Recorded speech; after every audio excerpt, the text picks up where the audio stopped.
August 2024 ते 15 August 2024 या 3 दिवस सरकारी कार्यालय असतील. या सर्व सरकारी कार्यालयामध्ये तिरंगा फडकवण्यात येणार आहे. याच्या मागचा उद्देश असा आहे की आपल्या सोसायटीमध्ये, समाजामध्ये, आपल्या मनामध्ये एक देशप्रेम जागृत व्हावं. देशप्रेम आपल्यामध्ये आहे, पण ते वृद्धिंगत व्हावं, म्हणजे ते वाढावं. याच्या मागचा उद्देश असा आहे. म्हणून आजही आपल्या शाळेत या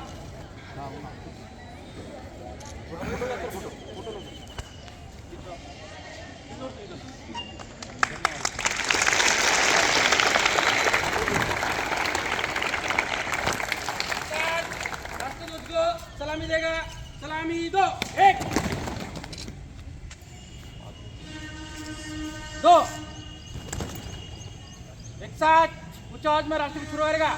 शुरू कर.